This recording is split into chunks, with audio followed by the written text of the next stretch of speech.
गरीब साध साध सब नेक हैं, आप अपनी ठोरी, जो सतलोक ले जाएंगे वो साधु कोई और। तो जो प्रसंग चल रहा है उस पे आना होगा। अब जैसे हम सामाजिक दृष्टिकोण से जो बहनें भाई जिनका संतान नहीं है वो अपनी जिंदा मौत समझते हैं, वो ये देख रहे होते हैं कि सामने वाला ये सोच रहा होगा कि सुबह सुबह कहाँ आ गया बे औलादा है और कहाँ दर्शन हो गए। ये इतना मनहूस मानते थे पहले जिसका संतान नहीं, और भगवान के ज्ञान से अब आपको पता चलेगा वो बुरे नहीं, उनका आपस में ऐसा कोई संस्कार फंसा नहीं था, वो तो कति फ्री है आज के दिन इस अध्यात्म मार्ग के आधार से, परमात्मा के ज्ञान के आधार से। और उनने मिल जा भक्ति, वो तो गए जहाज में बैठ के। और उसी के पैरेलल आप भी ये ना समझना, आप भी अपना परिवार आपका नाम ले, परिवार ना ले सके कोई दिक्कत नहीं, जिसने यू ज्ञान मिल गया उसका संस्कार कति साफ कर दिया परमात्मा।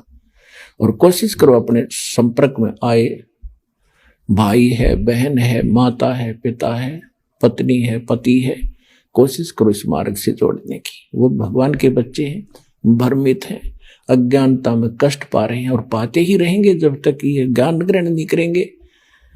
तो कोशिश वो भी करो और आप भी पार होगे, क्योंकि आपको भी रास्ता वही मिल गया।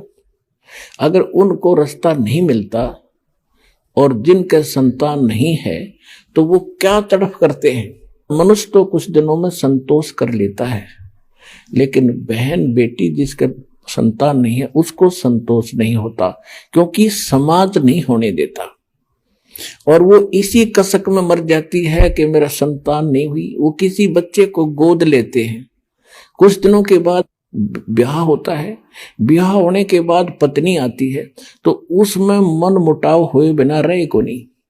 ये तो अपने बच्चों और अपने पुत्र वधू उसके साथ भी हो जाता है घर में। तो फिर उसके मन में ये आता है, भगवान अगर मेरी संतान होती तो आज ये मेरे सामने ऐसे बोलता, ये मेरे सामने क्या ऐसे बोलती। बुद्धि भ्रष्ट कर रखी काल ना मारी। हर जिनके पुत्र वधू अपने ही है उनसे देख ले वो कितने सोड़ा माथा बोले आज के।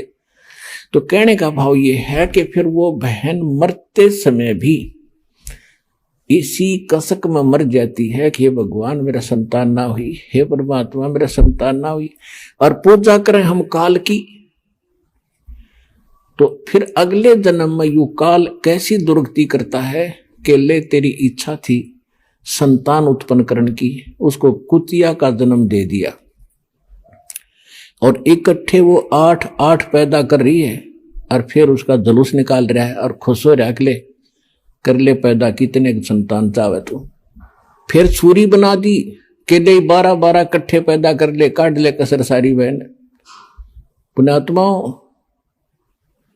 सतगुरु आए दया करी, ऐसे दीन दयाल और बंदी छोड़ वृत्तास का जठ अग्नि प्रतिपाल। तो इस ज्ञान के आधार से हमने जीना पड़ेगा, अपना जीवन सफर तय करना पड़ेगा, तभी हम सफल होंगे। बच्चे हैं, संतान है, घनी बढ़िया बात, उनको भी राम नाम पे लाओ, भगवान के बच्चे हैं। हमारे तो वो नियमित कर रखे हैं, हम तो मजदूर समझना अपने आप को। उस धनी के बालकों को इतनी संभाल के रखना।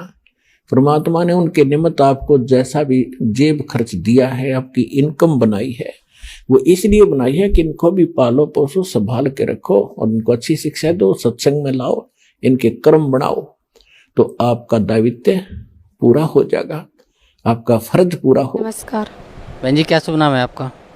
ज्योति। बहन जी कहाँ से आए आप? MP से। बहन जी, परम संत सतगुरु रामपाल जी महाराज से नाम उपदेश लेने से पहले आप कौन सी भक्ति करते थे? मैं सोमवार का व्रत करती थी, 9 दिन की व्रत करती थी और सभी देवी देवताओं की पूजा करती थी।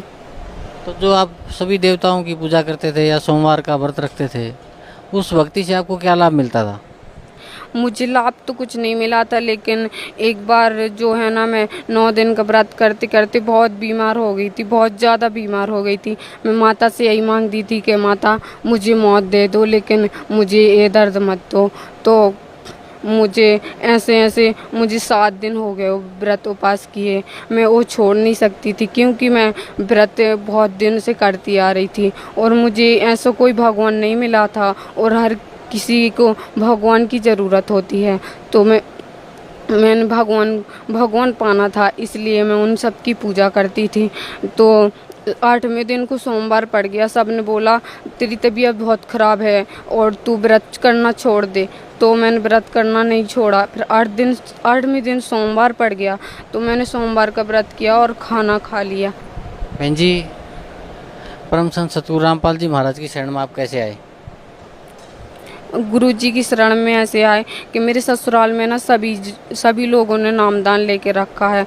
तो मेरी शादी हुई थी तब मैंने नामदान लेके नहीं रखा था। तो फिर इसके बाद में जब मैं सब लोगों ने बोला कि नामदान ले लो, तब मैं यहाँ आई थी। तो मैंने कही नहीं ना, मैं नामदान नहीं लूँगी। मुझे ना सोमवार का व्रत रह करती हूँ, मैं इन सबको पूछ के ही मैं नामदान लूँगी। फिर जो लोग मेरे साथ में आए थे ना, उन लोगों ने बहुत कहा मुझे कि नामदान ले लो। मैंने कि नहीं, मैं नामदान नहीं लूँगी। मैं बहुत रोती रही यहाँ। तब मैं आई थी तो मैं बहुत रोई थी यहाँ पे। फिर मैं 2-3 दिन सत्संग सुना। फिर सत्संग के बाद जो भक्तमती थी वो आई, वहाँ सेवा करती हैं। उन्होंने कहा चाय पी लो। मैंने कि नहीं, मैं नहीं पीऊँगी, मेरे सोमवार का व्रत है। तो उन्होंने कहा कि यहाँ व्रत रहते, ये पागल है तू, ये व्रत क्यों करती है? हम लोग भी व्रत करते थे और हमारी हालत ऐसी हो गई थी कि डॉक्टरों ने भी मना कर दिया था दवाई करने से। फिर उन्होंने कहा जिन ब्रह्मा विष्णु महेश की तुम पूजा करती हो, ये तो गुरु जी के नौकर हैं। तो मैंने और भी उनसे बहुत सारे सवाल थे मेरे मन में, मैंने वो सब पूछे उनसे। मैंने कहा कि और ये रक्षाबंधन वगैरह है, ये बहुत कुछ है, ये क्यों गुरु जी मना करते हैं कि तो लोग विधि में नहीं रहना है। उनने मेरे सारे सवालों के जवाब दिए, तब जाके मैंने उनके साथ नामदान लिया। और इससे पहले मैं घर पे एक बार चावल बना रही थी सुबह उठ के, तो गैस पे चढ़ा के मैं ब्रश करने चली गई। तो वहाँ पे गैस के नीचे ना लीड डली हुई थी और लीड जल रही थी, मुझे मालूम नहीं था। तो उस दिन जो है ना, मेरी सास उठी, उनको भी पता नहीं था। तो उस दिन मैं वो गैस फटते फटते बचा।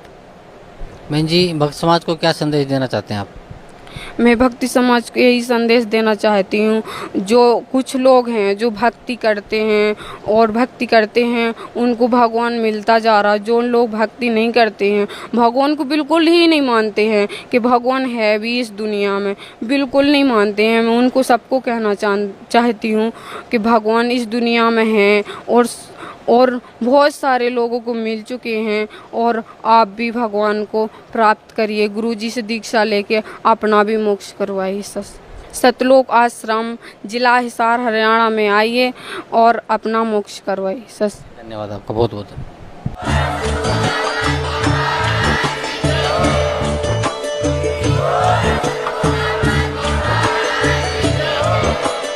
आप सुन रहे थे जगत गुरु तत्वदर्शी संत रामपाल जी महाराज जी के मंगल प्रवचन। अधिक जानकारी के लिए विजिट कीजिए हमारी वेबसाइट www.jagatgururampalji.org। संत रामपाल जी महाराज जी के शुभ आशीर्वाद से पूरे विश्व भर में 500 से भी ज्यादा नाम दीक्षा केंद्र हैं, जिन पर संत रामपाल जी महाराज जी द्वारा ऑनलाइन निशुल्क नाम दीक्षा दी जा रही है। अपने नजदीकी नाम दीक्षा केंद्र का पता करने के लिए संपर्क करें 8222880541।